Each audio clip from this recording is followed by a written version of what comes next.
saya hormati Bapak dan Ibu calon guru penggerak, dan saya hormati Bapak dan Ibu guru SMA Negeri 1 Tenggara. Puji syukur senantiasa kehadirat Allah Subhanahu wa Ta'ala, karena berkat limpah rahmat dan hidayahnya pada siang hari ini kita masih diberi nikmat sehat, sehingga kita bisa berkumpul di ruangan Aula SMA Negeri Tenggarang ini dalam keadaan sehat walafiat dalam acara diseminasi budaya positif yang akan disampaikan oleh calon guru penggerak. Salawat dan salam senantiasa tercurah limpahkan kepada junjungan kita Nabi Muhammad Sallallahu Alaihi Wasallam, dan berharap kita telah mendapatkan syafaatnya. Bapak dan Ibu yang kami hormati, mengawali acara pada siang hari ini agar acara berjalan dengan lancar sesuai yang kita harapkan, akan diawali dengan doa yang akan dipandu oleh Bapak Musaini. Kepada Pak Musaini SAG disilakan. Yang kami hormati, marilah kita berdoa, bermunajat mohon kepada Allah. Semoga kegiatan ini senantiasa memberikan manfaat dan keberkahan untuk kita semua. Rabbana atina fid dunya hasanah wa fil akhirati hasanah wa qina adzabannar. Wa sallallahu ala sayyidina Muhammadin wa ala alihi washabihi wasallam. Walhamdulillahi rabbil alamin. Assalamualaikum warahmatullahi wabarakatuh. Acara selanjutnya yakni sambutan yang pertama akan disampaikan oleh Kepala SMA Negeri 1 Tenggara kepada Bapak Priyanto SPD MPD, disilakan.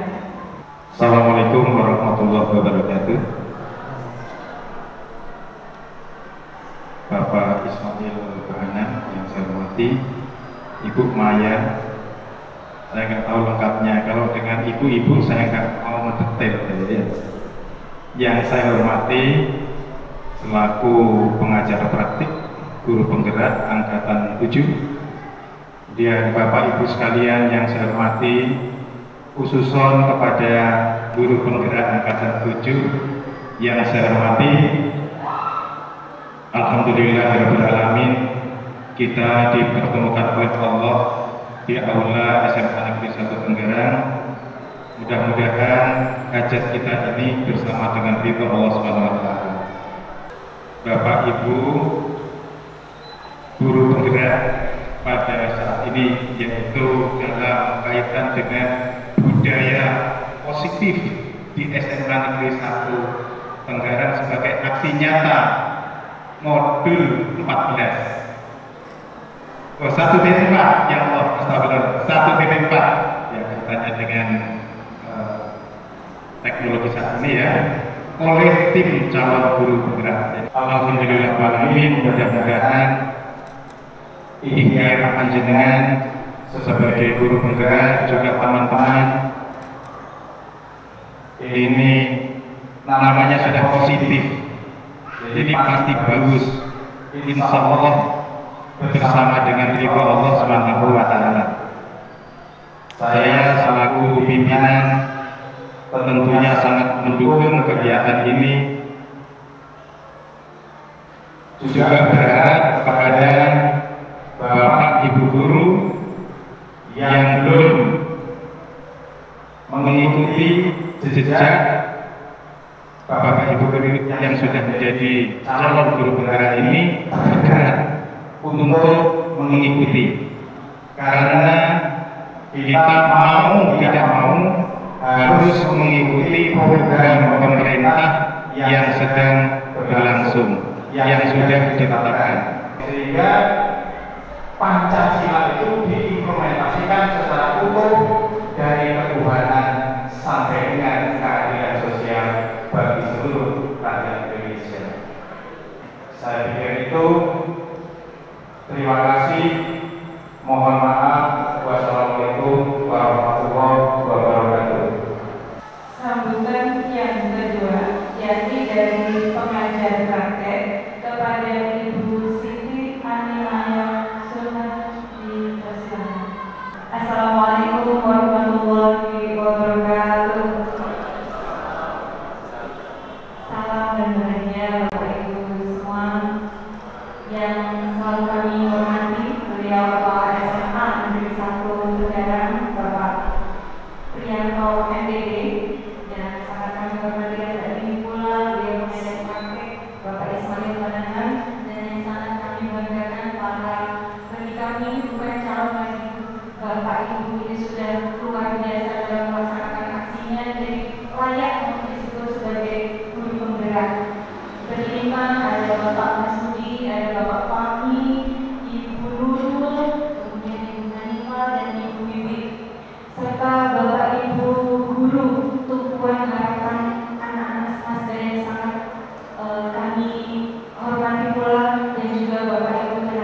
Jazakallah Hasanul Jazaa yang telah memberikan uang dan juga kesempatan bagi teman-teman para guru penggerak ini untuk bisa berbagi, tergerak, bergerak dan menggerakkan. Bapak Pri, kami selain ucapan terima kasih, kami juga mohon dukungan khususnya untuk teman-teman Bapak Ibu, teman-teman guru penggerak ini tidak akan bisa bergerak sendirian, membutuhkan panjenengan semua, utamanya dibawakan dari Bapak Pri, karena Bapak Ibu status pendidikan katanya Mas Menteri itu darurat karakter Bapak. Makanya itu sekarang ada profil pelajar Pancasila ini merupakan ikhtiar kita untuk bisa mengatasi darurat degradasi karakter ini tadi. Itu saja Bapak Ibu, materinya hari ini sangat menarik. Saya sudah mencermati dari teman-teman BP yang lain. Jadi mohon bisa kita ikuti, kita ambil pelajaran dan kalau bisa kita terapkan dalam kelas kita masing-masing. Itu saja Bapak Ibu, Pak Pri. Terima kasih. Jazakallah Hasanul Jazaa. Mohon maaf apabila ada hal yang kurang berkenan dari kami dan saya lagi terima kasih.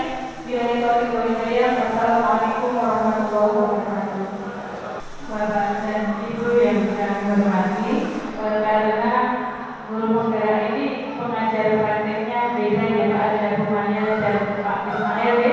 Namanya gara-gara kebetulan Pak Ismail juga memberikan sambutan. Bismillahirrahmanirrahim. Yang terhormat Kepala Sekretaris dan Saudara Bapak Priyanto, teman Dewan Pengajar Praktek Istimewa, Bapak Ibu di GP, sudah GP, GP bukan Grand Prix ya. Karena motor itu GP, adalah guru penggerak. Alhamdulillah rabbil alamin, wassalatu wassalamu ala asyrofil anbiya'i wal mursalin wa ala alihi wa sahbihi ajma'in. Bapak Ibu yang saya hormati, saya tidak panjang lebar, intinya habis nanti disambungkan teman-teman. Tadi juga upaya cukup banyak, saya juga bingung mau nyambungnya. Nah, bahkan mungkin sedikit saja sebagai motivasi. Guru penggerak ini yang juga mirip saya juga tergerak, bergerakkan, begitu ya. Upaya menggerakkan ya, tergerak, upaya menggerakkan. Mudah-mudahan ya bisa bergerak bersama, begitu ya. Saya imbang. Bapak Ibu sekalian, dalam rangka yang pertama perhatian pemerintah ada dengan darurat karakter yang tadi disampaikan. Saya juga sebagai guru yang juga lama juga Bapak Ibu punya anak, punya lingkungan yang cukup berbeda, sehingga merasa di dalam diri ini bergerak untuk selalu mengarahkan sisi positif.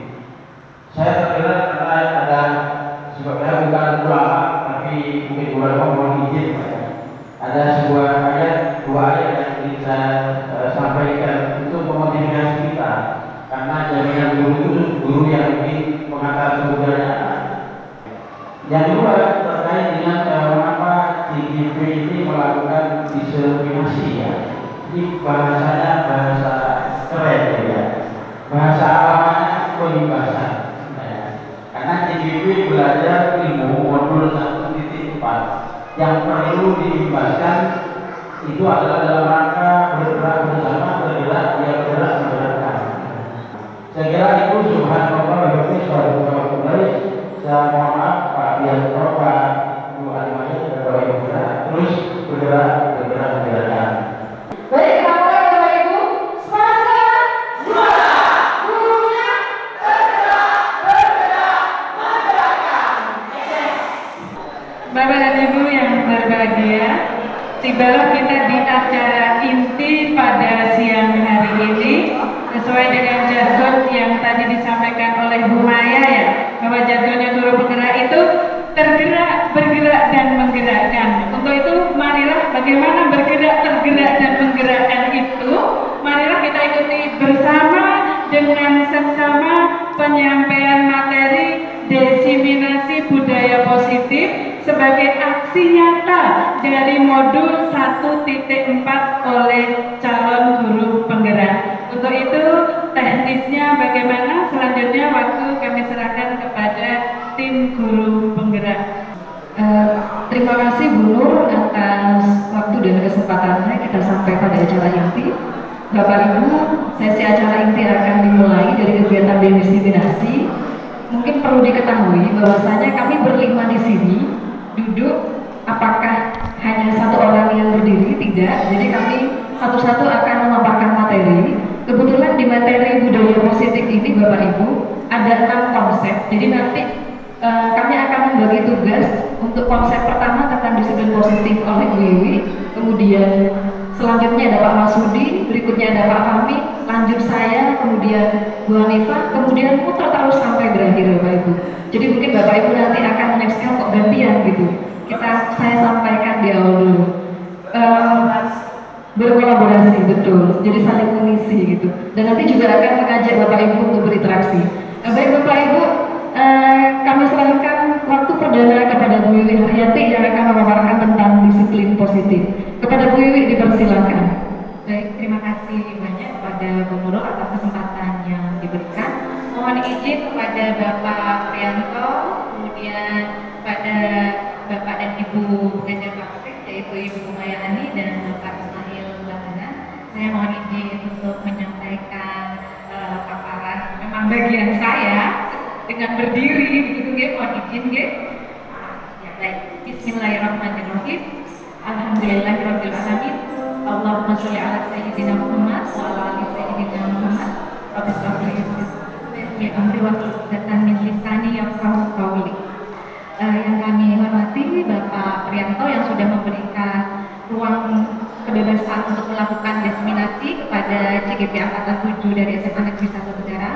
Kemudian terima kasih kepada Ibu Maya dan Bapak Ismail yang sudah meluangkan waktunya padahal sedang bertugas di sekolah asal. Terima kasih sekali.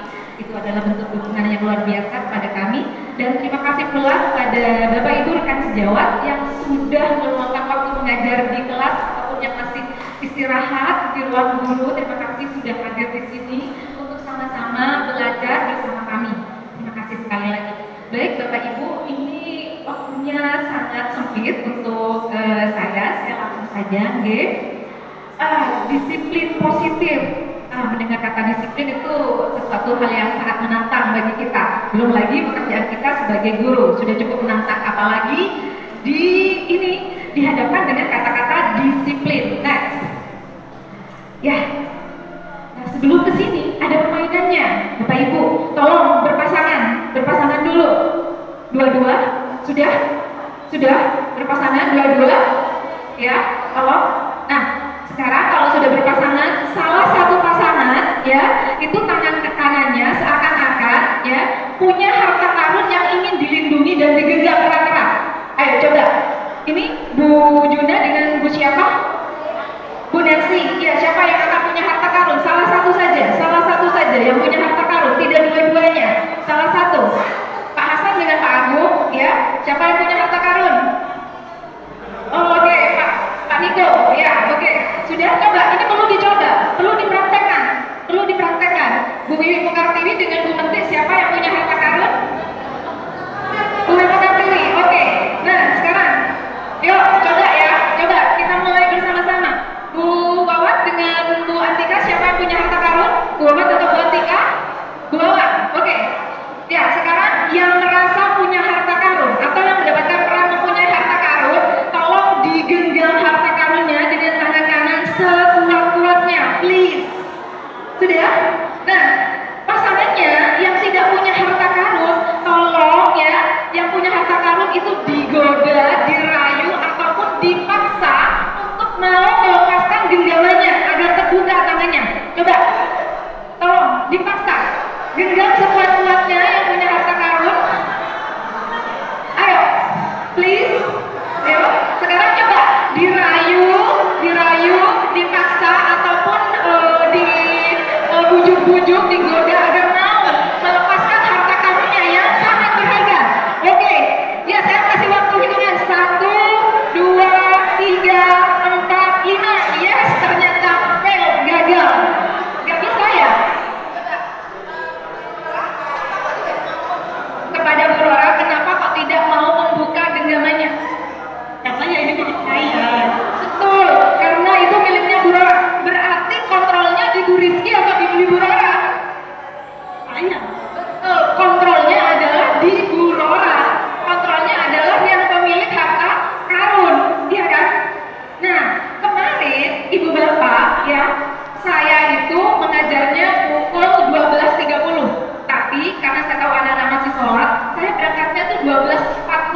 Jadi saya lebihi.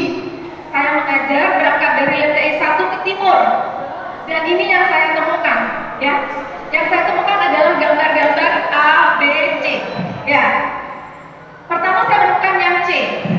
Yang C itu ada siswa yang memungut sampah dekat ruang OSIS. Saya potret.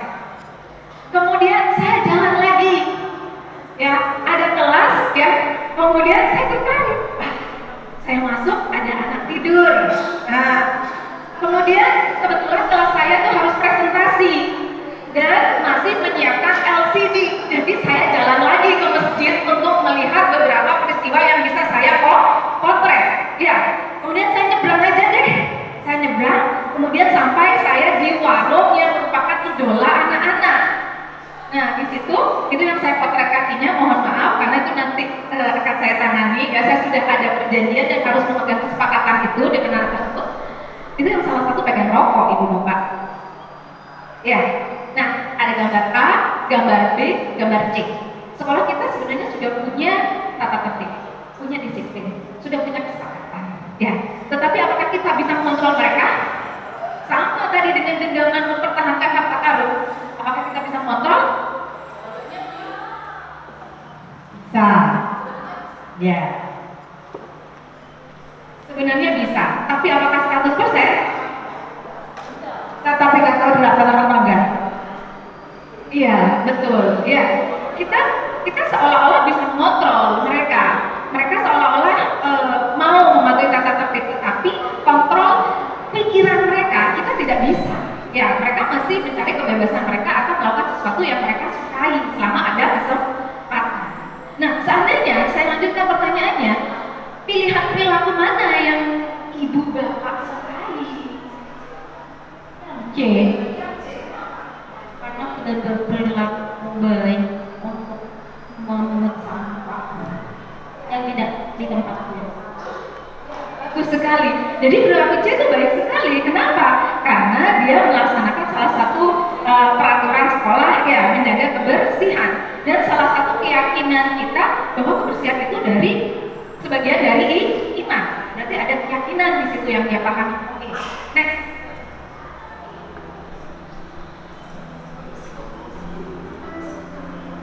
Nah, sekarang disiplin itu berusaha kita tegakkan, ya kan?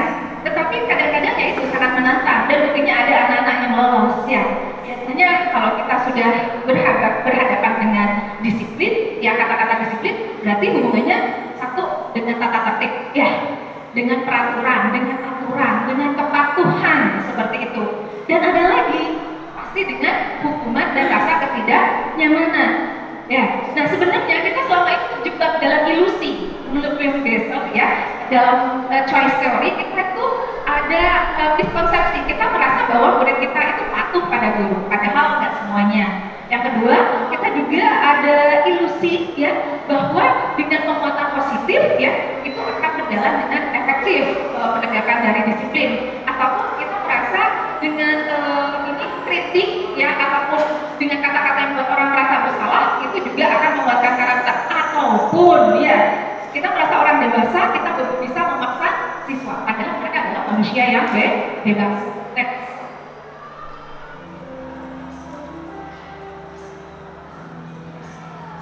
Ya, ini adalah Bapak pendidikan kita, Bapak Ki Hajar Dewantoro. Beliau mengatakan, di mana ada kemerdekaan, disitulah harus ada disiplin yang kuat. Dalam kaitannya ini, Ibu Bapak, mohon maaf, Ibu Bapak yang sudah lebih lama dari saya mengabdi di berbagai macam sekolah, kayak gitu, saya mohon maaf. Ya, pasti kita semua sudah tahu, disiplin yang dimaksud ini adalah disiplin dari dalam diri kita.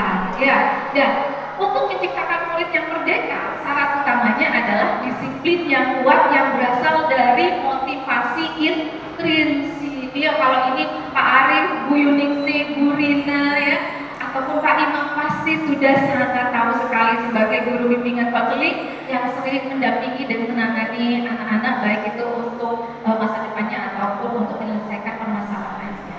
Ya, nah itu di Merdeka di situ itu kami merahi, Ibu Bapak, ya. Merdeka di sini artinya mereka itu tidak bisa diperintah oleh orang lain dan mereka itu bisa mengontrol atau acap dalam mengontrol di dirinya sendiri. Nah, ini seringkali berarti anak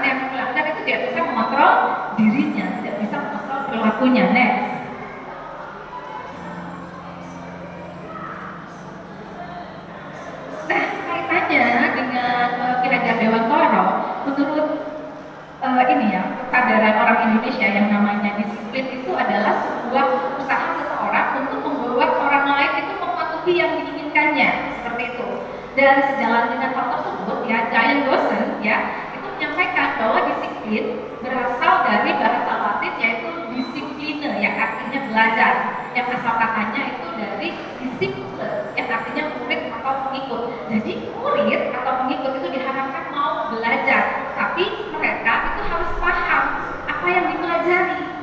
Seperti itu, kalau paham otomatis mereka itu akan lebih memiliki motivasi intrinsik. Hanya saja sejalan dengan Giant Gosen dan Ki Hajar Dewantara, jika seandainya motivasi intrinsik itu belum ada, maka pihak yang lebih menguasai anak-anak terutama di sekolah ini yang memiliki tanggung jawab yaitu kita, guru dan juga tenaga pendidikan itu diberi wewenang untuk memberikan motivasi ekstrinsik. Nah sekarang sampai juga di pengertian disiplin positif ya, ini terakhir ya insya Allah.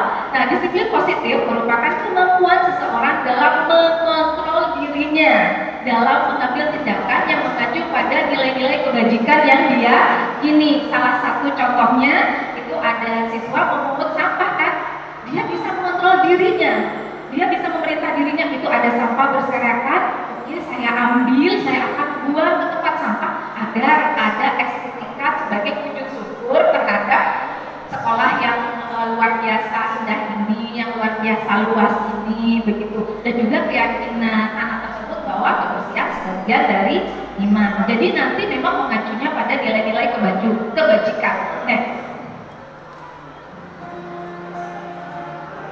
Nah, penerapan disiplin positif ini merupakan ya cara untuk membentuk budaya positif. Dan di situ ada gunung es ya, yang nampak itu 12%, itu hanya yang nampak saja, sedangkan 88% itu yang tidak nampak. Nah, ada budaya positif itu muncul, Ibu Bapak, berarti kita harus memberikan keteladanan dan juga aturan ataupun sistem yang komitmen untuk terus dilakukan sehingga bisa memperkaya pola pikir, kepercayaan, nilai-nilai untuk membentuk perilaku yang baik ya. Perilaku baik yang terus menerus dilakukan akan membentuk kebiasaan, dan kebiasaan itu akan terakumulasi menjadi karakter yang positif. Tentunya di sini kita ingin menciptakan karakter profil pelajar Pancasila, dan semua nilai-nilai kebajikan itu ada di profil pelajar Pancasila. Nah, untuk lebih jelasnya tentang nilai-nilai kebajikan universal akan disampaikan oleh Bapak Masudi. Terima kasih Ibu Bapak. Assalamualaikum warahmatullahi wabarakatuh.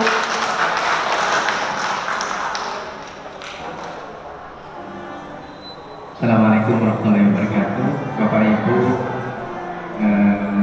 terima kasih kepada ahli, pengajar praktik dan Bapak Ibu sekalian yang sudah meluangkan waktunya. Saya melanjutkan apa yang disampaikan oleh Bu Wiwi, karena waktu kita ngebut ini berlima ini saling mengejar waktu, juga waktunya Bapak Ibu biar tidak terlalu lama, pendek tapi masuk semua, daripada panjang tidak masuk-masuk materinya kan seperti itu Bapak Ibu. Terima kasih, saya percepat maksimal 5 menit dari saya. Nilai-nilai kebajikan universal.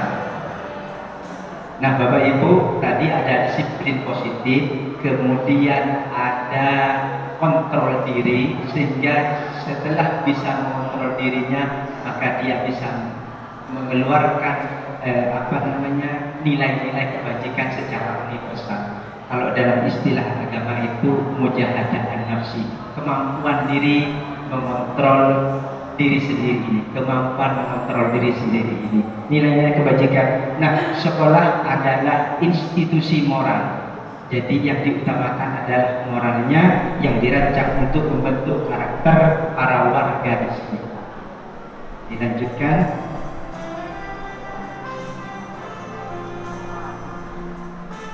Nah, seorang pemimpin, kita semua adalah seorang pemimpin, akan menghadapi situasi di mana ketika mengambil suatu keputusan yang mengandung dilema secara etika dan berkonflik antara nilai-nilai kebajikan universal yang sama-sama benar. Artinya begini Bapak Ibu, ketika kita di kelas atau pagi-pagi banyak siswa yang terlambat, ini dari kita sebagai seorang pemimpin kadang mohon maaf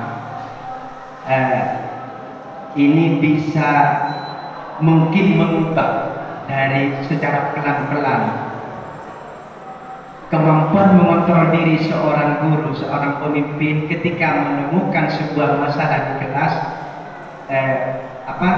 dilanjutkan dengan budaya positif yang baru sesuai dengan peraturan di sekolah kita. Contoh, ada siswa yang terlambat seperti biasanya atau siswa melakukan pelanggaran, ini kadang dilema. Nah, contoh, ini melanggar, ini anaknya teman saya. Nah, ini kemampuan dari kita ini ketika sama-sama ada nilai-nilai kebajikan yang universal. Nah, ini kemampuan kita sebagai seorang guru untuk mampu memberikan nilai-nilai positif bagi anak didik kita. Dilanjutkan.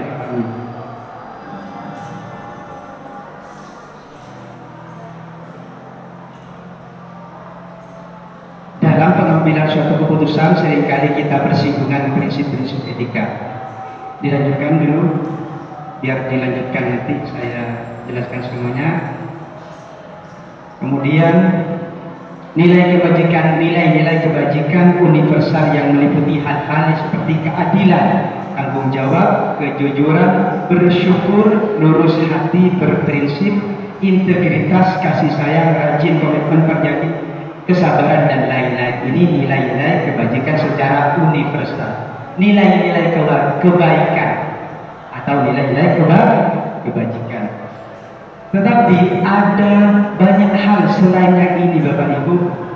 Waktunya menit. Ini ada toleransi, rasa hormat, integritas, mandiri, dan lain sebagainya. Nilai kebajikan secara universal. Di Indonesia itu ada cinta Tuhan dan lain sebagainya. Kita sebagai seorang pendidik itu ta'awanu 'alal birri wat taqwa wa ta'awanu 'alal ismi. Ta'awanu 'alal birri wat taqwa. Ini berkolaborasi, bergotong royong, sama-sama. Ini tidak hanya sebagai seorang guru penggerak saja, berkolaborasi untuk membentuk karakter bersama. Itu saja yang dapat saya sampaikan. Artinya kita pada intinya saling berkolaborasi untuk membentuk kebiasaan-kebiasaan. Setelah kebiasaan-kebiasaan itu ada budaya positif. Budaya-budaya positif akan menjadi sebuah peradaban bangsa. Itu yang diharapkan. Terima kasih Bapak Ibu. Oke, terima kasih. Mohon maaf sebelumnya dari Bapak Kepala Sekolah, Bapak Bahana dan Ibu Maya.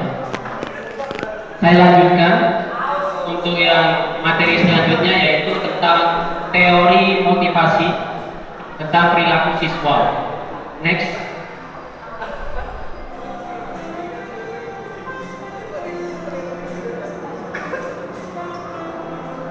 Menurut Diana Godson, dalam bukunya Restrictive School Discipline menyatakan 3 motivasi perilaku manusia, yaitu pertama,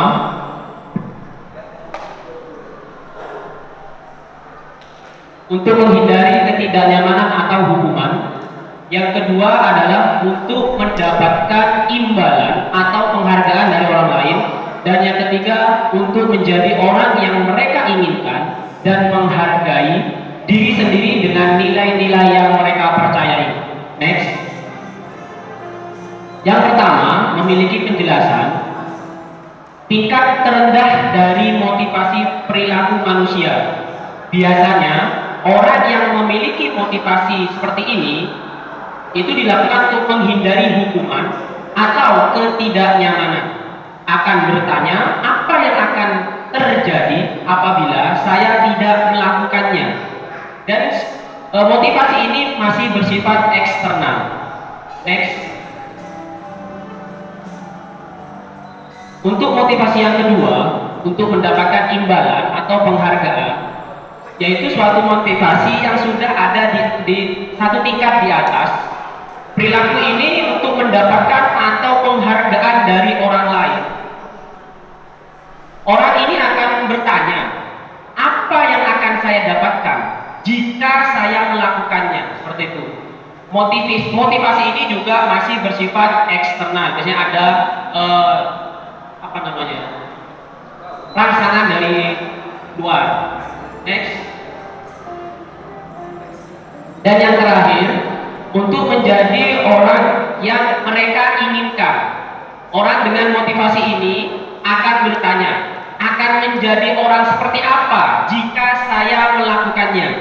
Nah, ini adalah motivasi yang biasanya kita lihat ya selama ini, karena guru itu kan digugu dan ditiru seperti itu.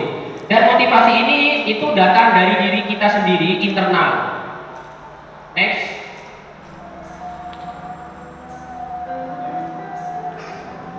Untuk materi selanjutnya yaitu tentang hukuman, konsekuensi, dan restitusi. Teori dan perbedaannya. Next.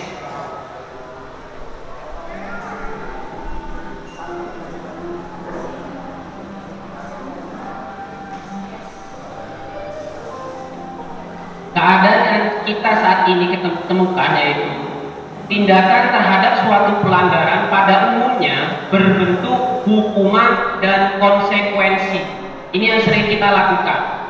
Dalam materi ini kita akan dipaparkan materi tentang disiplin positif yang bernama restitusi. Next.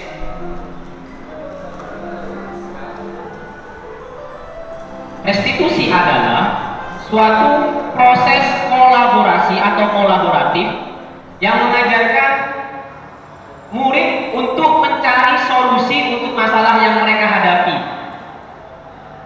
dan membantu murid berpikir tentang orang seperti apa mereka yang mereka inginkan dan bagaimana mereka harus melakukan terhadap bersifat mereka yang mereka lakukan terhadap orang lain.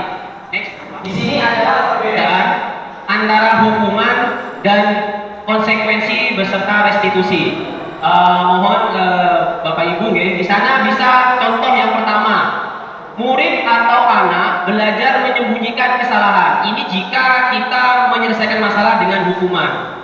Di sampingnya ada murid atau anak belajar taat peraturan. Ini jika siswa itu sudah memiliki rasa tanggung jawab. Ada konsekuensi yang mereka akan dapatkan jika mereka melanggar tata tertib atau melakukan tindakan yang negatif itu.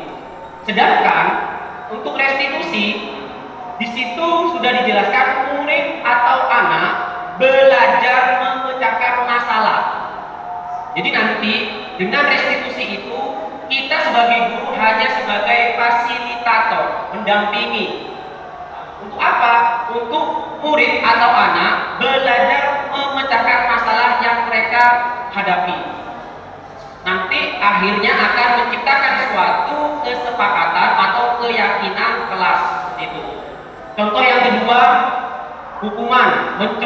Mencoba mengontrol anak dengan penguatan negatif.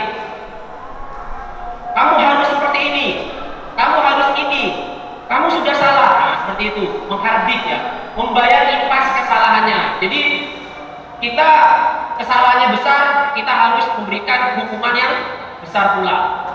Kemudian yang konsekuensi, mencoba mengontrol anak dengan penguatan positif. Ini sudah bagus.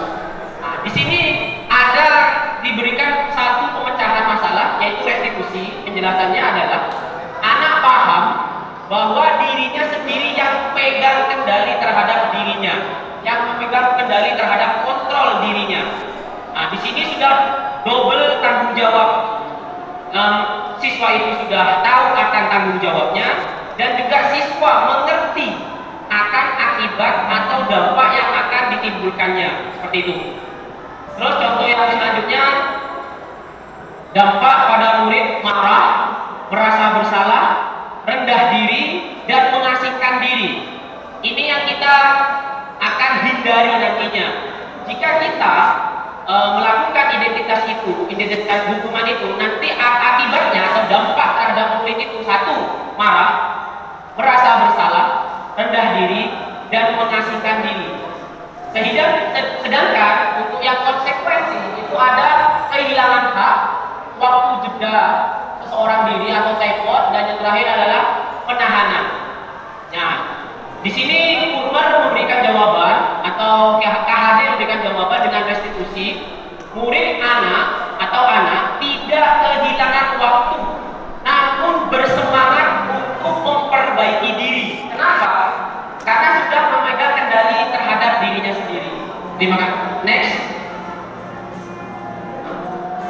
Mungkin itu saja dari saya. Dilanjutkan dari Ibu Nurul Amanah. Terima kasih. Rekan saya tadi sudah mulai dengan disiplin positif, ada nilai kebajikan universal, kemudian yang ketiga ada menjelaskan masalah teori tentang hukuman, kemudian ada konsekuensi dan restitusi. Sebenarnya teori-teori itu memang dibuat dalam rangka membangun budaya positif Bapak Ibu. Selama ini cara yang dilakukan oleh sekolah untuk menertibkan anak pasti ada yang ketentuan yang namanya tata tertib, begitu Bapak Ibu nggih? Itu nggih. Bahkan yang kita kenal ada yang namanya peraturan di sekolah, ada peraturan kelas atau ada peraturan dari Bapak Ibu guru yang Bapak Ibu guru buat. Ya. Ada kesepakatan yang dibuat antara Bapak Ibu dan murid, ya. Ataupun kesepakatan yang dibuat oleh sekolah dan siswa di sekolah, ataupun oleh sekolah dan Bapak Ibu guru, ya. Bapak Ibu, ya.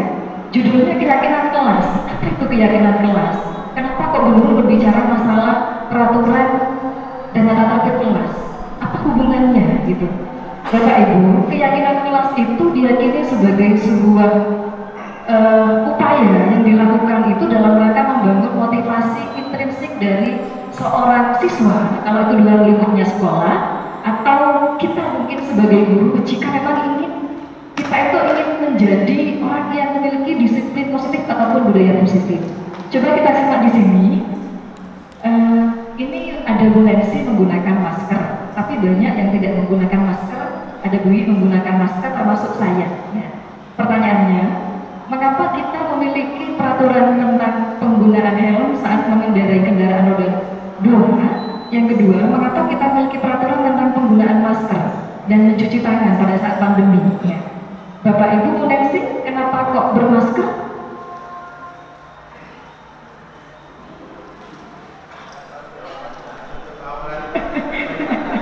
Tutup aurat itu. Bu Iwi, kenapa kok bermasker, Bu Iwi? Saya ingin menjawab. Tadi Bu Guru menyinggung tentang masker pada saat pandemi. Ya. Jadi pada saat pandemi saya ingin melindungi diri saya sendiri. Kalau sekarang mungkin ini karena sudah kebiasaan, kadang-kadang saya itu kalau tidak masker kena angin, ya itu terasa dingin. Ya Bu, ya. Si Bu Iwi, saya tanya ke Bu Iwi ini selalu menggunakan masker, tapi ini tidak menggunakan masker. Bu Iwi, kenapa Bu Iwi kok sering menggunakan masker?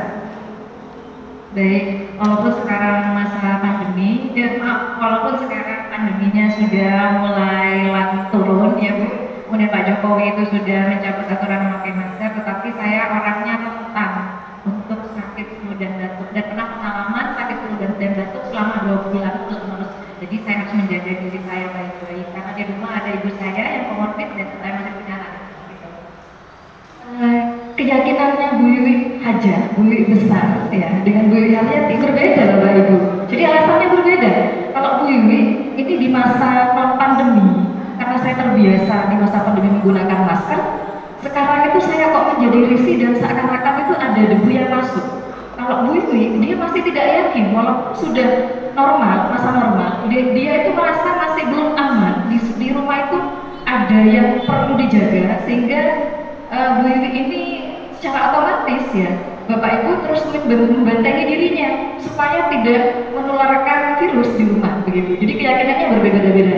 Pertanyaan pertama Bapak Ibu, kita lihat di sini, mengapa sih orang itu, pernahkah Bapak Ibu tidak menggunakan helm ketika berkendara? Pernah ya? Pernah nggih? Nah, terus alasannya kenapa kok menggunakan helm? Takut ditilang polisi? Hah? Oh, kebiasaan juga? Kebiasaan juga kalau nggak pakai helm masuk angin gitu ya? Terus takut ditilang polisi? Ya. Apakah ada alasan yang menjawab atau menyatakan untuk mengamankan diri gitu? Ada? Ya, oke Bapak Ibu, ya. Semua jawaban Ibu itu berkaitan dengan keyakinan kita Bapak Ibu. Itu namanya keyakinan. Next.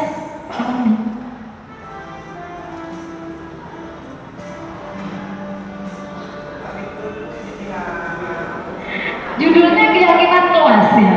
Bapak Ibu, selama ini kalau kita pantau anak-anak di kelas itu sudah memberikan yang namanya peraturan A, B, ABCD. Kalau kamu tidak mematuhi peraturan akan dikenakan sanksi. Jawabannya, apakah ada anak-anak itu yang berubah? Mereka takut mungkin ketika berhadapan dengan jenengan. Itu akan tergantung kepada yang namanya profil gurunya. Kalau gurunya itu menjadi suri menjadi teladan yang baik, disiplin, mungkin takut. Tapi kalau gurunya tidak mengawal, tidak akan takut. Jadi pada dasarnya peraturan ataupun tata tertib selama ini itu yang dibuat seringnya itu bukan muncul dari motivasi intrinsik mereka. Jadi mereka itu belum sadar atau belum meyakini bahwasanya tata tertib itu sebenarnya manfaatnya bagus untuk mereka. Makanya kita lihat di sini masih apa nih? G. Keyakinan adalah nilai kebajikan universal yang disepakati secara tersirat dan tersurat, lepas dari latar belakang suku, negara, bahasa maupun agama dan seterusnya. Bapak Ibu, sebaiknya mungkin mulai sekarang kita mencoba membuat yang namanya keyakinan kelas bersama anak-anak, bukan peraturan kelas, bukan kesepakatan kelas. Jadi kita coba anak-anak, coba kalian bikin sebuah pernyataan secara positif yang kamu yakin jika kamu berbuat seperti ini, maka kamu akan menjadi anak yang baik, maka kamu akan menjadi anak yang tertib, maka kamu akan menjadi anak yang berhasil. Ini contoh, saya ingin kelas ini bersih, maka ada harapan di situ. Saya harus membuang sampah pada tempatnya. Jadi tidak boleh dengan kalimat positif. Next, Pak. Oke. Ini tahapannya Bapak Ibu, tahapan pembentukan keyakinan kelas ya, bersifat abstrak. Keyakinan kelas itu berupa pernyataan universal, keyakinan kelas hendaknya tidak terlalu banyak, keyakinan kelas sebaiknya sesuatu yang dapat diterapkan, semua warga kelas hendaknya ikut berkontribusi dan seterusnya. Pak Fahmi lanjut.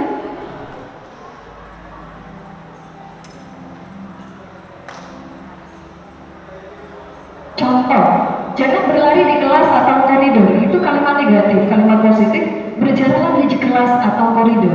Itu contoh keyakinan kelas, Bapak Ibu. Kalau kita mungkin ingin memunculkan motivasi internal kepada siswa supaya anak-anak itu bisa bersikap disiplin positif, tidak hanya takut karena gurunya yang keren atau killer ya, maka kita bangun di kelas atau di sekolah ini dengan mencoba menggali keyakinan apa saja sebenarnya yang diinginkan oleh warga sekolah atau oleh siswa di kelas gitu. Sehingga dengan keyakinan yang sudah dibuat, harapannya nanti anak-anak itu tidak lagi yang namanya berperilaku tidak baik, dia menjadi anak yang disiplinnya. Dan juga Bapak Ibu guru maupun pendik, ketika kita sudah meyakini bahwa apa yang kita teruskan itu akan berdampak baik, maka secara otomatis kita tidak perlu yang namanya takut kepada peraturan, pada hukuman begitu. Lanjut Pak Mami.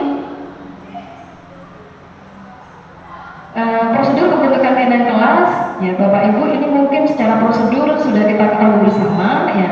Kalau di sekolah, warga sekolah itu murid akan diajak bercurah pendapat, kemudian mencatat semua masukan seperti yang saya sampaikan tadi, menyusun keyakinan kelas ya sesuai dengan prosedur. Lanjut. Kemudian yang berikutnya tinjau kembali daftar curah pendapat yang sudah dicatat. Yang kelima, tinjau kembali keyakinan sekolah atau kelas secara bersama-sama. Lanjut.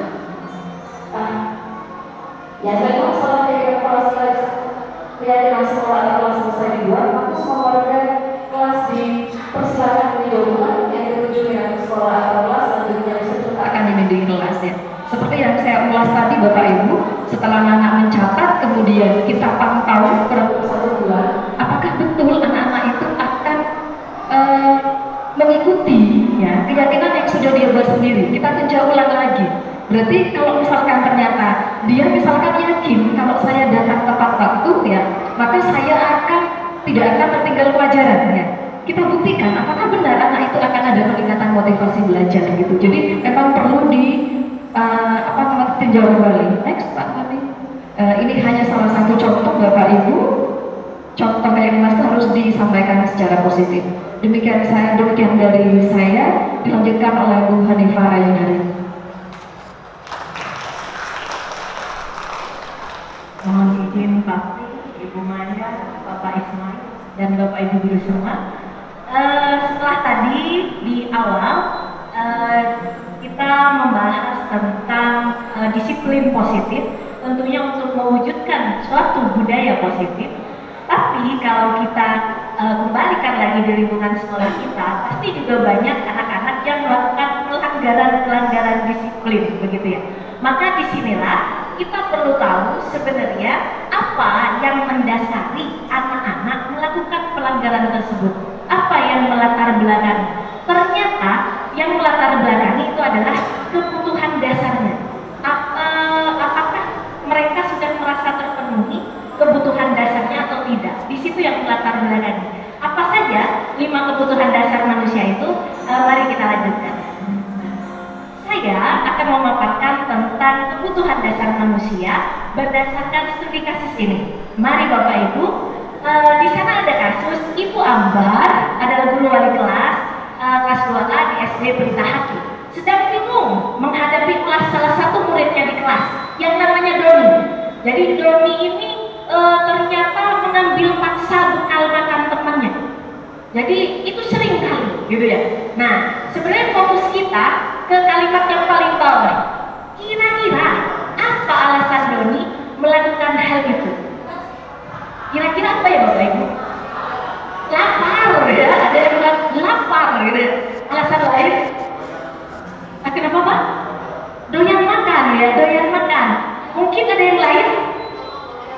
Oh, menggoda ya, menggoda ini ya. Nah, di sana semua betul jawaban Bapak Ibu kan ada 3 variasi tadi ya. Itu semua ada di dalam 5 kebutuhan dasar ini. Jadi yang pertama adalah kebutuhan untuk bertahan hidup. Apa saja? Pasti yaitu kesehatan, rumah, dan makanan. Ketika alasan Doni, saya lapar Bu, saya tidak dibawakan makanan, berarti Doni sedang ingin memenuhi kebutuhan hidupnya, yaitu bertahan hidup, gitu ya. Bertahan di sekolah, begitu ya. Nah, ini alasan, salah satu alasan anak memenuhi kebutuhan dasar hidupnya. Yang kedua, yaitu kasih sayang dan rasa diterima. Jadi kalau di sini ada rasa ingin disukai dan diterima oleh lingkungannya. Biasanya anak-anak yang melakukan pelanggaran dengan motivasi tersebut biasanya itu muridnya kalau belajar suka pada gurunya. Jadi kalau misalkan saya senang nih pelajarannya Bu Marcel ini, saya semangat ya. Mungkin dia sedang memenuhi kebutuhan dasar hidupnya, yaitu mendapatkan kasih sayang dan rasa diterima. Nah, di situ. Nah, jika alasan Doni ternyata merasa senang temannya memperhatikan dia, jadi diambil bekal makanannya, kok ambil, terus akhirnya lapor ke gurunya. Gurunya akhirnya lapor ke orang tuanya. Orang tuanya menegur Doni, oh aku diperhatikan ya. Ternyata di situ itu juga menjadi salah satu alasan anak untuk memenuhi kebutuhan dasar hidupnya, gitu ya. Nah, selanjutnya, kalau yang ketiga adalah penguasaan. Ini menjadi alasan juga dari kebutuhan atas kemampuan. Biasanya anak-anak ini cenderung dominan ya, jadi ingin menjadi pemimpin, terus juga mengamati sebelum mencoba hal-hal yang baru, begitu kan. Jika alasan Doni adalah ingin memenuhi kebutuhan penguasaan, maka biasanya yang dirasakan Doni seperti itu Bapak Ibu. Doni merasa hebat karena temannya takut, makanannya ambil, takut gitu. Jadi dia merasa berkuasa gitu kan. Berarti Doni memenuhi kebutuhan dasar hidupnya, yaitu penguasaan. Jadi ingin ada kemampuan, temannya mengakui kemampuan dia, seperti itu. Selanjutnya, kebutuhan dasar manusia yang keempat yaitu kebebasan. Di sini sebenarnya kebebasannya adalah kebutuhan akan pilihan. Jadi kebebasan untuk memilih. Mungkin Doni bosan dibawakan roti saja dari rumah. Mungkin ingin variasi yang lain. Akhirnya nyoba yang punya teman gitu ya. Tapi nyobanya langsung diambil gitu ya. Nyobanya sama gitu ya. Nyobanya kurang tepat gitu ya. Selanjutnya yang terakhir, kebutuhan dasar yang kelima yaitu kesenangan. Anak-anak pengen seneng gitu ya. Nah, biasanya itu suka bergurau, melucu, atau seneng kalau temennya kesel, ya ekspresinya kesel, senang ini, seru ini. Nah itu berarti mereka ingin memenuhi kebutuhan kesenangan seperti itu Bapak Ibu. Jadi misalkan alasannya Doni, saya iseng Bu, bahwa kalau teman saya kesel Bu saya buah, seneng saya. Berarti alasan anak melakukan pelanggaran yang kelima itu untuk memenuhi kebutuhan senangnya, seperti itu Bapak Ibu. Jadi ada 5 kebutuhan dasar tadi, itu yang mendasari anak-anak biasanya melakukan pelanggaran-pelanggaran, dan itu yang mungkin bisa kita pahami mengapa mereka melakukan hal tersebut. Selanjutnya akan disampaikan oleh rekan saya. Terima kasih Ibu Hanifah. Mohon maaf Bapak Ibu Guru yang terhormat, bertemu lagi dengan saya. Di sini ketika tadi Bu Hanifah menjelaskan tentang 5 dasar kebutuhan manusia atau anak, saya di sini akan menjelaskan tentang 5 posisi kontrol, tapi bagian yang sebagai penghukum. Di sana sudah dijelaskan bahwasanya, yaitu seorang penghukum biasanya menggunakan hukuman fisik ataupun verbal. Jadi kita biasanya memukul atau dengan ucapan. Orang-orang yang menjalankan posisi penghukum senantiasa mengatakan bahwa sekolah memerlukan sistem atau alat yang lebih menekan murid-murid. Jadi di sini ada keterpaksaan terhadap murid di dalam diri murid. Saya melakukan ini karena saya takut nanti saya akan dimarahi, akan dihukum dan lain sebagainya. Next.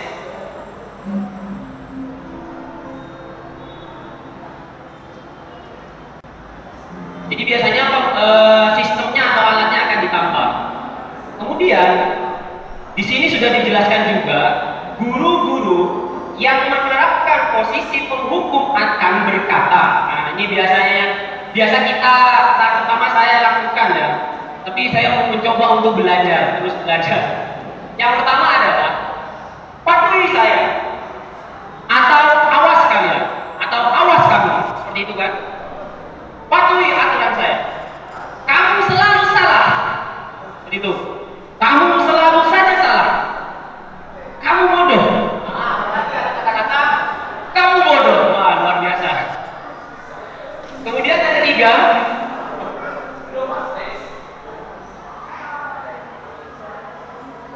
kata-kata yang terakhir yang biasa kita ucapkan, terutama saya, pribadi saya, karena memang mohon maaf, saya masih dalam masa mencari pengalaman, berkembang di Bapak. Yang terakhir adalah selalu saja, pasti, selalu kamu yang terakhir. Kita biasanya membuat alibi, kita menunjuk siswa yang biasanya kita yang paling nakal, yang paling belum bisa menjawab, seperti itu biasanya. Jika hal itu kita terus lakukan, maka hasilnya seperti ini Bapak Ibu. Kemungkinan murid akan marah, akan mendendam, atau malah akan bersifat agresif. Ya. Bisa jadi sesudah kembali duduk, murid tersebut akan mencoret-coret bajunya, bukunya, atau meja tulisnya. Lebih buruk lagi, sepulang sekolah, murid akan melihat motor atau mobil bapak ibu gurunya, maka akan dicoret pakai paku. Ini saya pernah mengalami ketika saya SMA kelas 2. Waktu itu saya masih ingat ibunya panggilannya Bu Piscon. Karena ucapannya sangat pedas terhadap teman saya. Jadi waktu itu teman saya selalu dihardik seperti itu. Akhirnya ketika duduk, buku pelajarannya sama buku tulisnya disobek-sobek seperti itu. Nah ini salah satu 5 kontrol sebagai penghukum. Demikian dari saya, terima kasih. Assalamualaikum warahmatullahi wabarakatuh. Dilanjutkan oleh Bapak Masudi. Terima kasih Bapak Ibu. Saya melanjutkan 5 posisi kontrol. Kebetulan posisi saya ini sebagai teman. Next. Jadi cara menghukum siswa, memposisikan diri sebagai teman.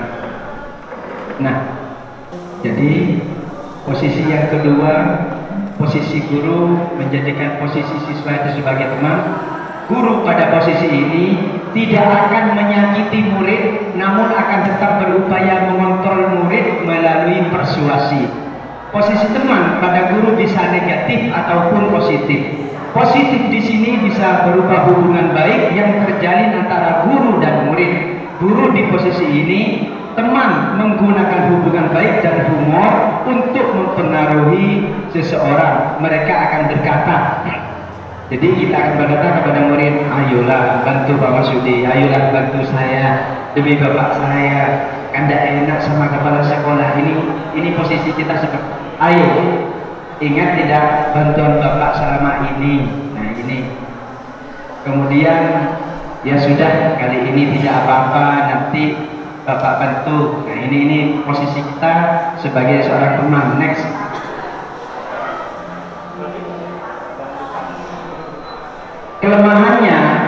Kelemahannya hal negatif dari memposisikan seorang guru menjadi seorang teman atau memposisikan antara guru dan murid sebagai seorang teman adalah bila suatu saat guru tersebut tidak membantu, maka murid akan kecewa dan berkata, saya pikir bapak atau ibu itu teman saya.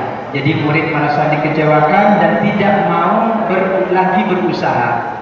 Hal lain yang mungkin timbul adalah murid tidak akan bertindak, hanya akan bertindak untuk guru tertentu saja yang menganggapnya seorang teman dan tidak guru lainnya. Jadi murid akan tergantung pada guru tersebut. Terima kasih, ini posisi yang kedua. Next.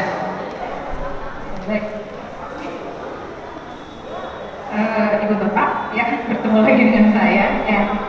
Posisi kontrol yang ketiga, jadi ini adalah posisi sebagai pembuat rasa bersalah ya. Nah, sebagai pembuat rasa bersalah ini, Ibu dan Bapak ya, guru itu suaranya tidak akan keras, tidak, malah lemah lembut ya, untuk mengkritik ya atau merespon pelanggaran yang dilakukan oleh murid. Jadi lemah lembut. Nah, saya ingin mencoba ini, mungkin bisa next lagi, Bapak ya. Kalimatnya ini saya sangat tertarik Bu Ana untuk menjadi guru karena suara Bu Ana itu lemah lembut, dan jika ada siswa yang melanggar peraturan nadanya juga tidak naik, tetap lembut. Monggo Bu Ana dipegang.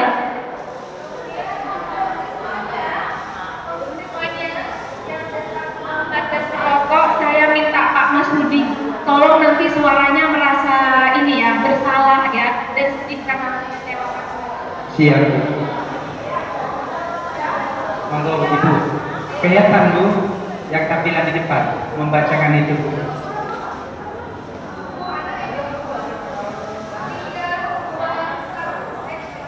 Berapa kali ya Ibu harus memberitahu kamu kalau masuk pukul jam 6 pagi? Iya Bu, mohon maaf, saya salah. Minggu lalu sudah diingatkan, sekarang masih terlambat. Ini juga, kenapa kamu kok bau rokok? Ayo, kamu merokok ya? Iya Bu, maaf. Ibu kecewa sama kamu nak.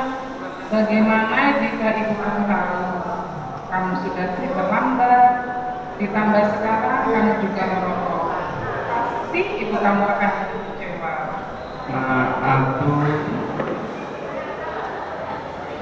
Minggu depan jangan terlambat lagi ya.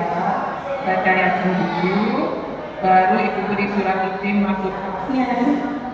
Iya. Terima kasih Ibu Ana. Mohon maaf Bu. Ya, terima kasih Pak Masudi ya. Kita berikan tepuk tangan yang meriah untuk Bu Ana dan Pak Masudi. Baik Ibu Bapak yang hebat ya.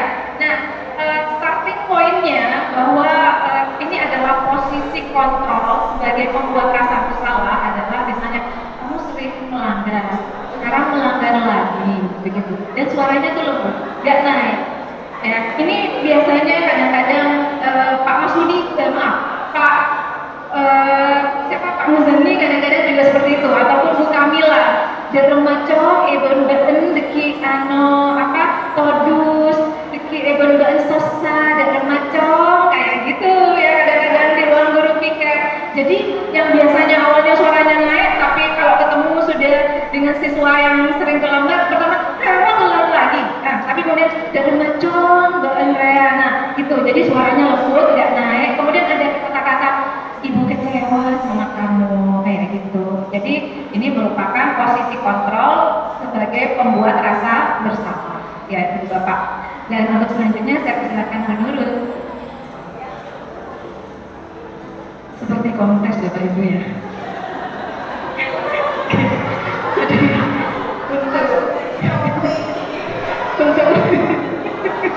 Sudah punya 3 Bapak Ibu ya.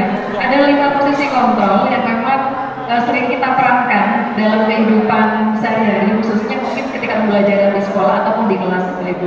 Yang pertama tadi kan sudah disampaikan ada posisi kontrol sebagai penghukum gitu ya.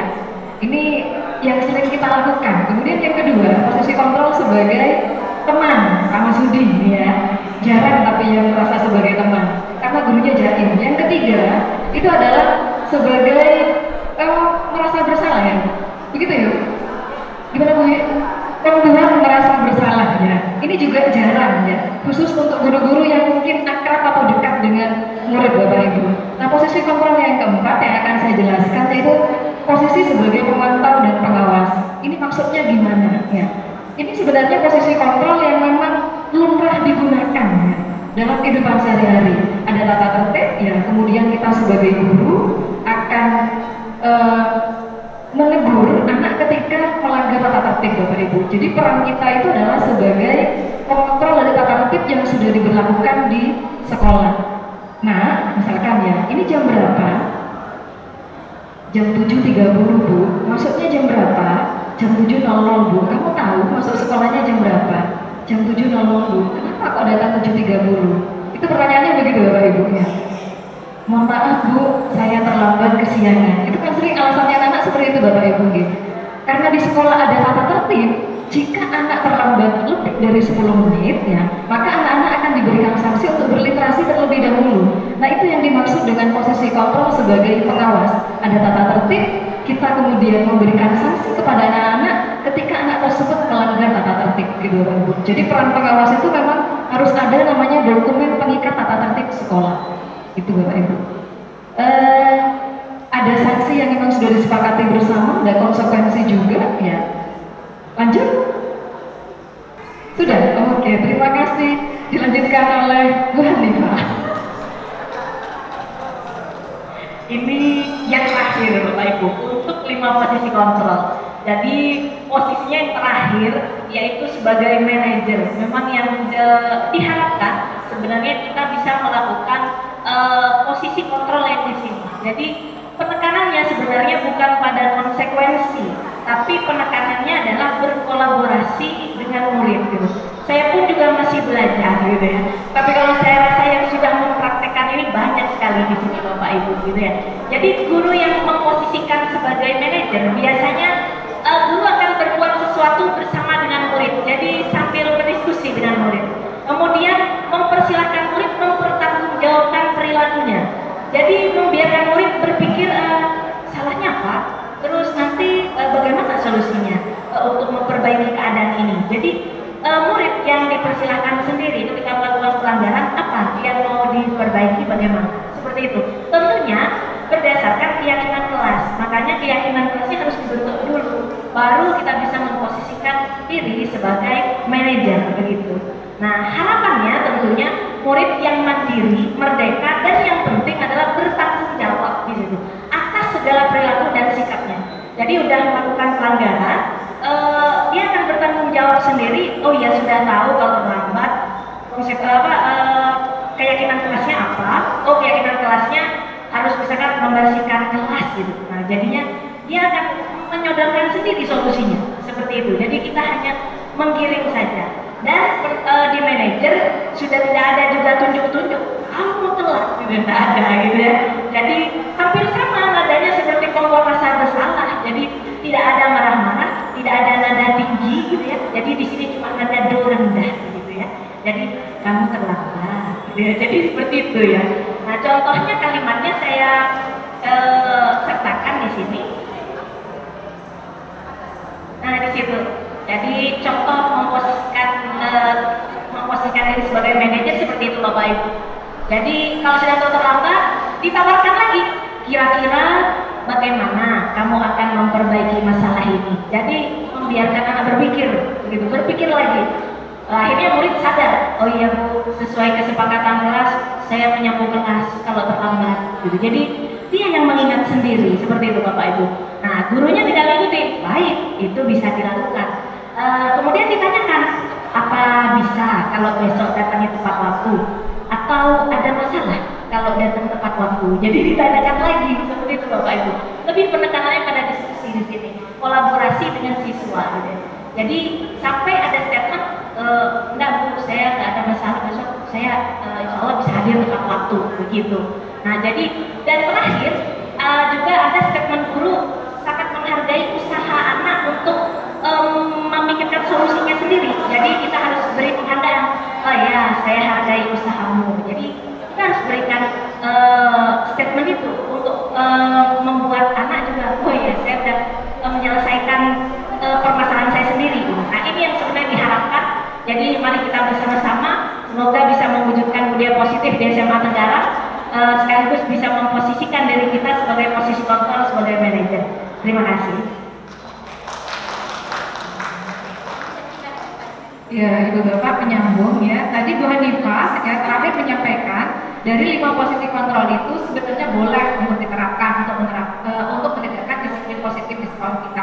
Tetapi yang disyaratkan dan diharapkan itu adalah posisi sebagai manajer, karena dalam posisi sebagai manajer aspek yang dikembangkan adalah untuk mengembangkan motivasi intrinsik dalam tumbuh kembang nilai-nilai kebajikan yang bisa diterapkan oleh anak-anak dalam kehidupannya baik di sekolah maupun di lingkungan masyarakat dalam mematuhi disiplin ataupun tata tertib ataupun peraturan. Nah, menurut Diane Bowson ya, berdasarkan teori kontrolnya William Glasser ya, itu ada salah satu disiplin positif ya, bagian dari posisi manajer, yaitu restitusi. Nah, restitusi itu adalah sebelumnya Bapak ya, sebelumnya lagi, jadi restitusi itu ya merupakan dialog ya, tadi disampaikan kolaborasi antara guru dengan siswa yang melanggar untuk mencari solusi terhadap permasalahan yang dibuatnya. Nah, jadi guru dengan siswa itu melakukan dialog untuk menghasilkan murid yang mandiri dan bertanggung jawab mengatasi permasalahannya, Ibu Bapak. Nah, langkah-langkahnya bagaimana? Langkah-langkahnya itu sudah dibuatkan oleh Diane Bowson melalui segitiga restitusi. Apa saja itu segitiga restitusi? Ini sebenarnya Ibu dan Bapak mungkin sudah pernah menerapkan, saya yakin itu. Yang pertama adalah menstabilkan identitas. Ya, dan ini sejalan dengan teori kontrol, yaitu kita semua akan melakukan hal yang terbaik yang bisa kita lakukan. Nah, prakteknya seperti apa nanti Ibu Bapak sabar. Ya, yang kedua adalah validasi tindakan yang salah. Ya, tadi sudah disampaikan oleh teman-teman ya bahwa murid melanggar sesuatu pasti punya alasan.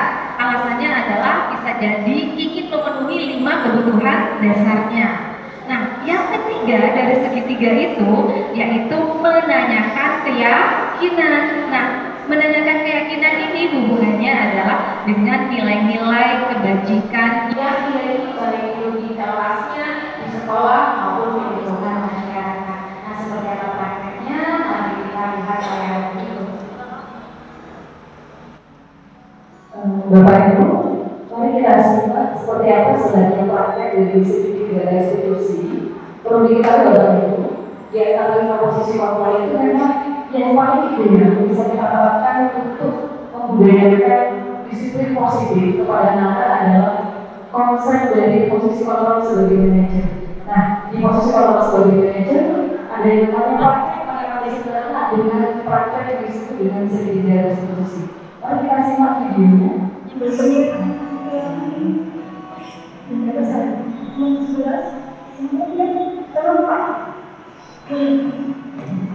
Tadi bukan ini. Kapan? Kapan? Tidak. Mana harus boleh? Enggak. Yakin?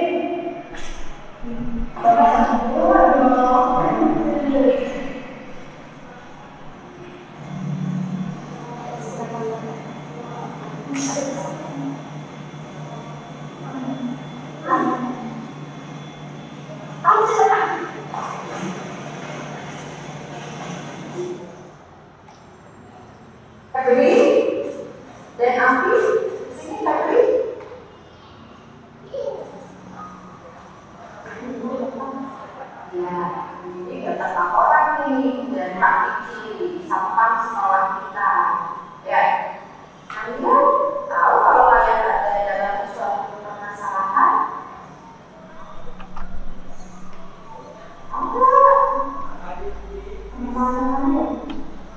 Pak Satpam menyampaikan kalau kalian Bapak Ibu ini posisi di tahapan pertama itu menstabilkan identitas. Jadi menanyakan kepada siswa.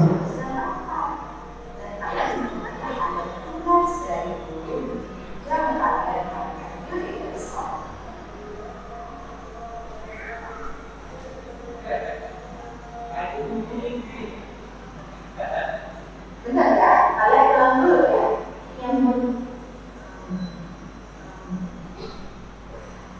kenapa kalian ngomong dulu? Kami bosan dulu di sekolah. Bosan di sekolah. Berarti kalian ingin bebas nih. Ibu kan ke sana di luar sekolah. Yang pernah dulu. Ya, kalau belum jadi kandidat dulu. Kalau masa kerja rata, keterwasan dulu, itu sekarang kamu juga sama, ya itu kamu juga di sekolah. Tapi menurut kalian, ya kamu bisa digunakan. Nah, baik, bisa digunakan. Ya, sekarang kita lagi, ya kita beri sekolah dari mana? Agar permasalahan kalian yang mana kamu itu bisa diselesaikan. Ya.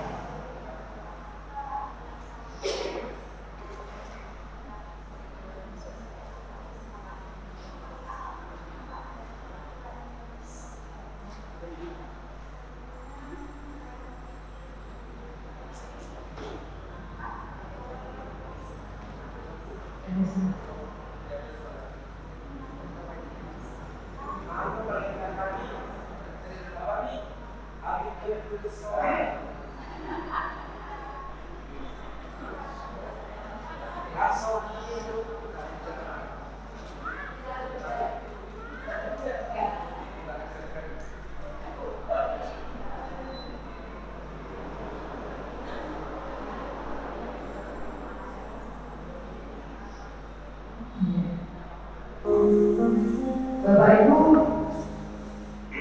video yang ditayangkan barusan adalah partai dari tiga restitusi, ya. Jadi ada anak yang pulang duluan Bapak Ibu, kemudian terdapat tanggungan yang dipanggil. Nah, biasanya mungkin kita ketika menegur anak, kamu dari mana? Ini kamu pulang, Bapak Ibu ya.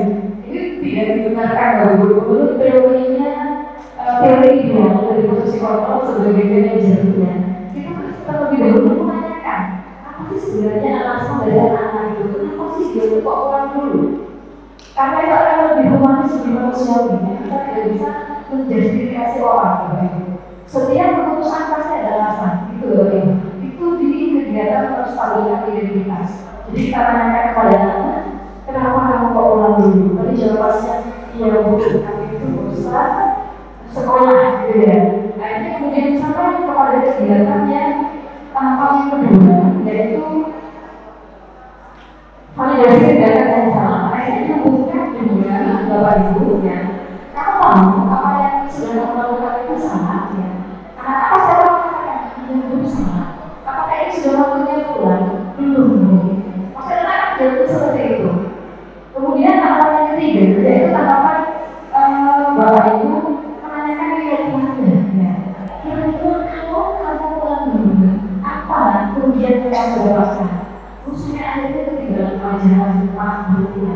Terus bagaimana nantinya? Ya nanti dampaknya itu pasti akan berdampak kepada ketinggalan pelajaran, kemudian prestasi belajar saya. Ya.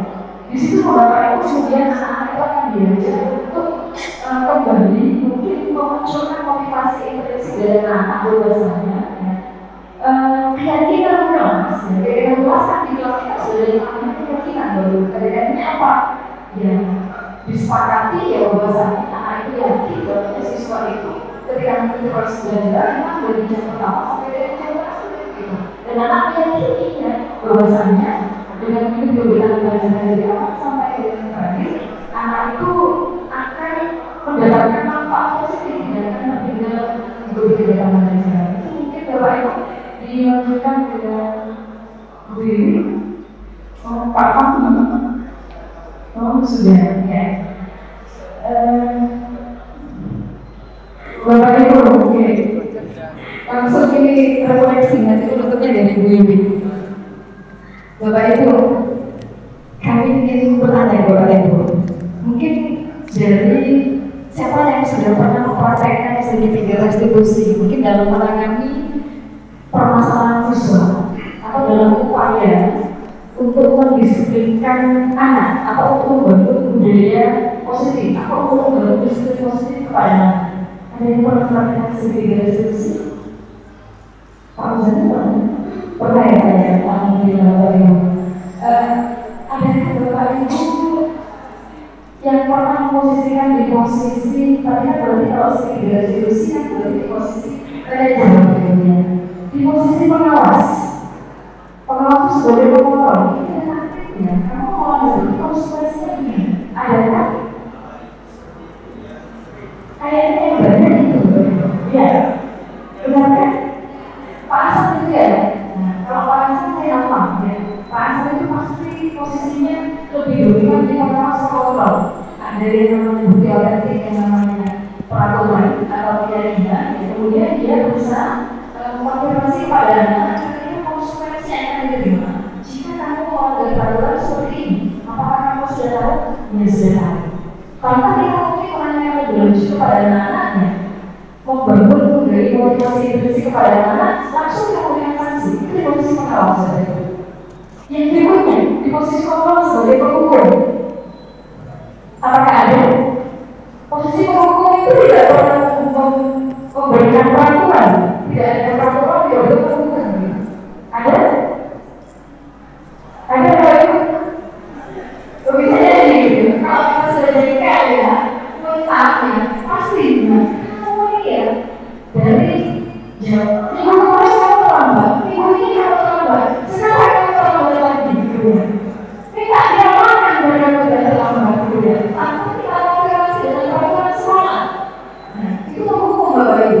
Tapi kalau anak-anak mencoba disangka dengan peraturan sekolah, tidak berdiri posisi penghukum, tapi di posisi pengontrol gitu. Jadi anak berusaha diajak berdiskusi dan menyadari kesalahannya gitu. Jadi tidak serta-merta itu sifatnya sangat marah gitu. Terus yang berikutnya sebagai teman, ada yang sebagai teman. Kalau sendiri merasa ada yang mungkin dekat dengan anak, kemudian gampang untuk mengambil dulu. Coba mengambil dulu yang pasti harus sudah seperti itu ya Bu ya. Yang untuk sebelum ya. Kenapa saya? Tapi satu kali saya salah Bapak Ibu.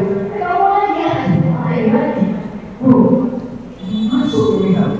Tidak boleh, Bu, boleh masuk ya Bu. Bu, kayak kemarin itu, itu memposisikan kita sebagai Tuhan Bapak Ibu. Terus membuat perasaan bersama. Kalau ini berusaha menjatuhkan anak Bapak Ibu. Maksudnya bagaimana? Ya anak itu seakan-akan apa namanya?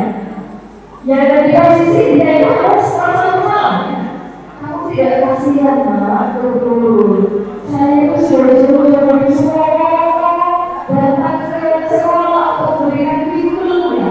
Kamu kok langsung itu berbeda-beda. Itu namanya membuat merasa bersalah Bapak Ibu. Nah dia yang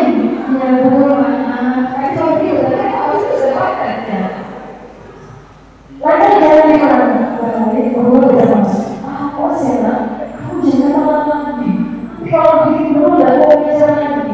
Iya Bu, tapi posisi kamu sebagai teman Bapak Ibu. Jadi dari posisi kamu, jika dapat kita simpulkan, memang idealnya untuk membentuk atau membangun budaya positif di sekolah kita atau budaya positif yang kita ciptakan di anak kita.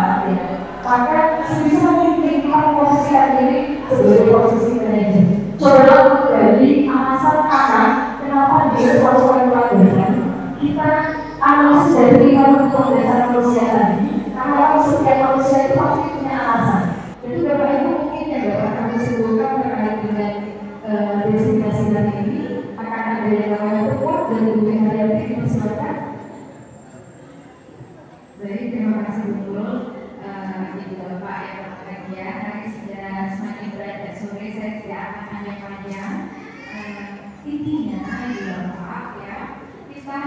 jika ingin ada terwujud budaya positif di lingkungan SMA Negeri 1 Tengaran, maka wajib tumbuh yang namanya disiplin positif terlebih dahulu.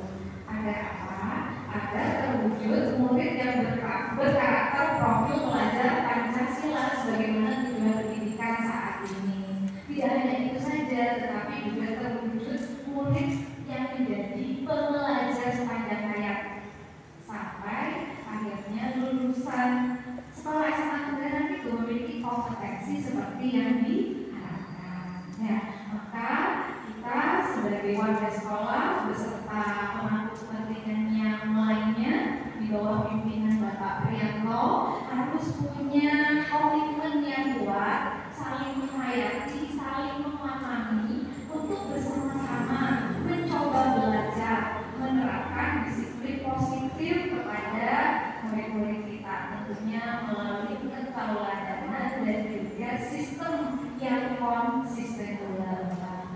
Nah, Ibu Bapak, mari bersama kami yang ada di depan ini kita belajar menerapkan 5 posisi kontrol berdasarkan pemenuhan kebutuhan dasar siswa dan tentunya posisi manajer yang diharapkan untuk kita lakukan.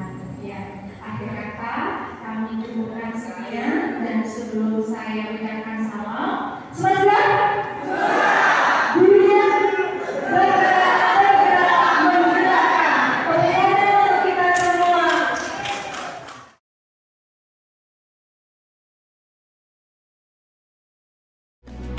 Kita belajar Pancasila, kita bernafas dalam sila-sila. Ya, baik ya.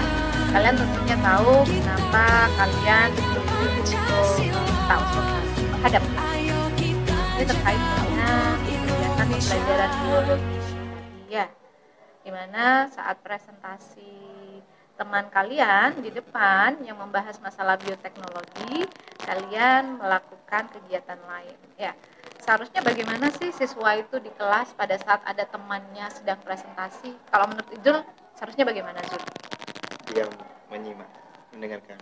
Oke, dia menyimak, mendengarkan. Kalau menurut Diki? Melihat teman yang berpresentasi sambil lihat yang apa yang yang dipresentasikan tuh materinya apa gitu. Oh, berarti melihat presentasi temanmu, kemudian melihat materinya dan sambil buka buku ya, seharusnya ya. Seperti itu. Agar apa kok kalian perlu menyimak, perlu menghubungkan dengan buku kalian juga, agar bagaimana? Agar maksimal. Tapi tadi kalian apa yang kalian lakukan tadi? Main HP. Main HP. Ya. Dan yang kalian mainkan di HP itu apa? Game. Gamenya game apa? Game bola ya. Kalian suka bola?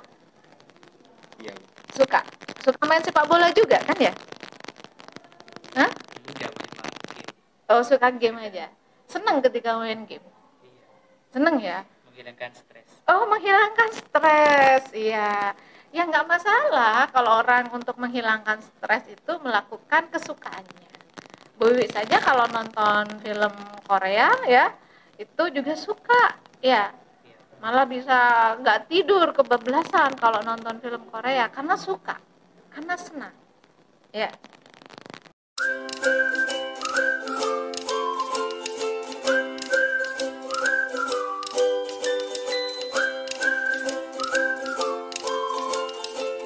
Assalamualaikum. Waalaikumsalam. Sini Gil. Duduk sini. Permisi ya, Pak. Iya. Maaf ya nak, kamu saya panggil ke sini. Saya ingin berbicara empat mata sama kamu. Iya. Iya, Pak. Mungkin kamu sudah tahu alasan Pak Masudin manggil kamu. Iya. Saya lihat beberapa tugas tidak kamu kerjakan. Ya, kamu tahu berapa tugas yang tidak kamu kerjakan? Tidak tahu, Pak. Kalau saya lihat ini ada 4 kali tugas yang diberikan mulai dari 1.4 sampai 1.5 ini. Kemudian ada lagi tugas Pak Masudi menghafal ini tidak kamu ikuti. Nah, ya. Iya, Pak. Pak Masudi ingin tahu alasan kamu kenapa kok banyak tugas yang Pak Masudi berikan tidak kamu kerjakan. Mohon maaf ya, Pak. Ini memang salah saya sendiri, Pak. Saya terlalu mengenengkan soal tugas itu, Pak. Terus sibuk masalah ekstra itu saya, Pak. Ekstrakurikuler kamu? Iya, Pak. Ada beberapa ekstra yang kamu ikuti, kok sampai kamu tidak mengerjakan tugas ini? Ada 3, Pak. Apa saja ekstra yang kamu ikuti kok sampai kamu ikut 3 seperti itu? Ya, pertama drum band, Pak. Terus yang kedua basket, yang ketiga band, Pak. Bagaimana kamu bisa ngatur waktu sebanyak itu? Pantesan kamu tidak bisa mengerjakan tugas dari selain Pak Masudi itu, selain pelajaran PAI, mungkin saya yakin tugas-tugas yang lain banyak yang tidak kamu kerjakan. Ya. Iya. Kira-kira menurut kamu apa yang akan terjadi jika kamu tidak mengumpulkan tugas, Gil? Ya, tidak akan dapat nilai, Pak. Terus tidak naik kelas lagi, Pak. Betul.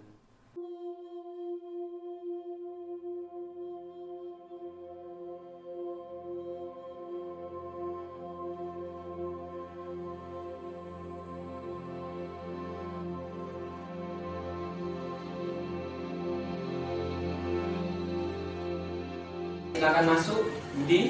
Misi, Pak. Ya. Assalamualaikum warahmatullahi wabarakatuh. Budi, apakah Budi tahu alasan Budi dipanggil ke sini? Enggak, Pak. Belum tahu saya, Pak. Oh, oke. Bapak akan menjelaskan terlebih dahulu ya.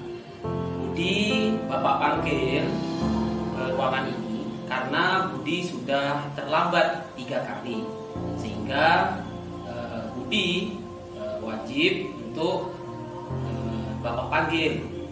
Apakah Budi tahu tentang tata tertib sekolah kita? Sedikit tahu sih, Pak. Seharusnya kalau sekolah kita masuk ke sekolah itu jam berapa, Budi? Kalau yang saya tahu itu, Pak, maksimal jam 7, Pak. Kemudian tadi pagi Budi sampai ke sekolah jam berapa? Saya tadi jam 7:30 lewat, Pak. Berarti terlambat ya? Iya. Ya, dah. Kemudian jika terlambat, Budi juga tahu kan bahwasannya di sekolah kita ini ada sanksi yang akan yang harus Budi terima ketika melanggar tata tertib tersebut. Budi tahu akan sanksi tersebut? Tahu, Pak. Ya, seperti itu. Ya sudah, tidak apa-apa. Hal itu juga Bapak pernah alami kok. Tapi tolong ke depannya Budi bisa lebih baik lagi.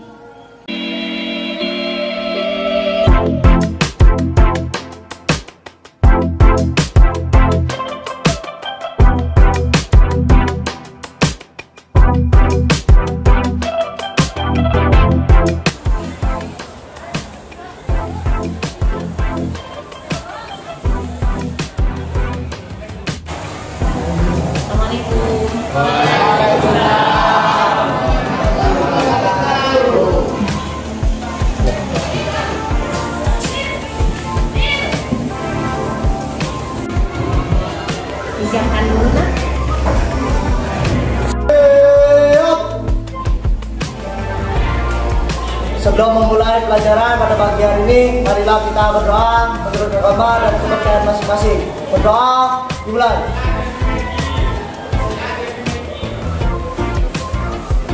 Selesai. Memberi salam. Assalamualaikum warahmatullahi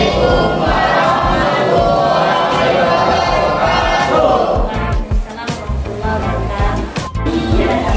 Waalaikumsalam warahmatullahi wabarakatuh. Anak-anak, saatnya hari ini literasi dulu seperti biasa.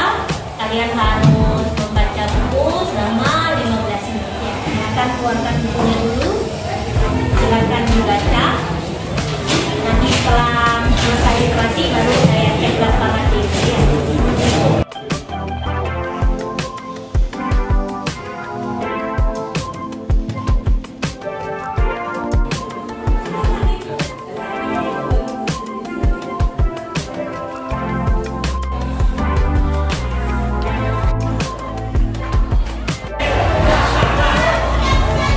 Assalamualaikum.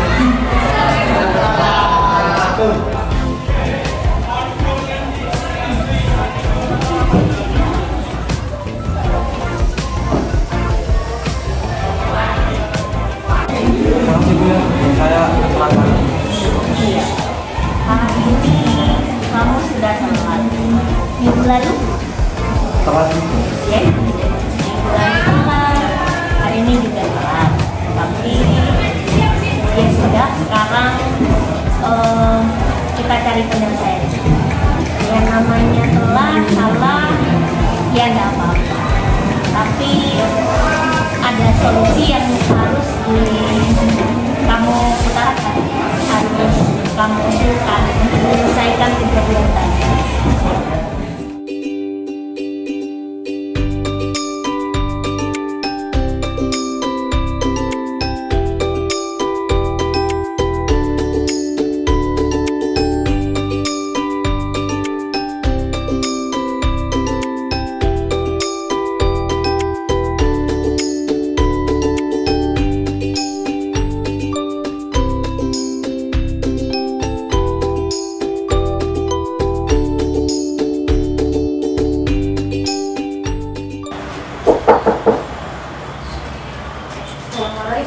Waalaikumsalam, silakan masuk.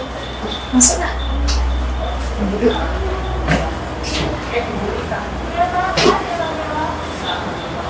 Ini sama. Iya Bu. Sama hari ini bangun jam berapa? Bangun jam 7 Bu. Bangun jam 7? Iya Bu. Berangkat ke sekolah jam berapa? Berangkat ke sekolah jam 7:10 Bu. 7:10. Sudah tahu ya maksudnya jam berapa ya? Iya Bu.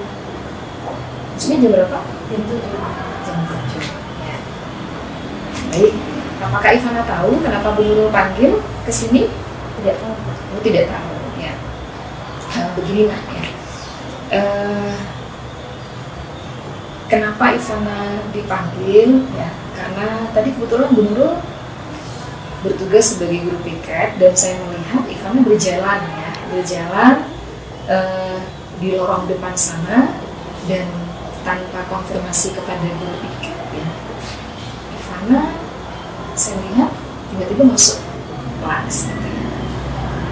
Dan kebetulan di jam pertama gurunya tidak ada di kelas gitu. Karena saya panggil gitu ya. Kira-kira apa yang menyebabkan Ivana terlambat? Saya ada kerja tambahan kalau mau. Saya kerja jadi freelance Bu, itu kayak joki karya tulis Bu. Jadi saya tidurnya bisa jam 2 atau jam 3 Bu.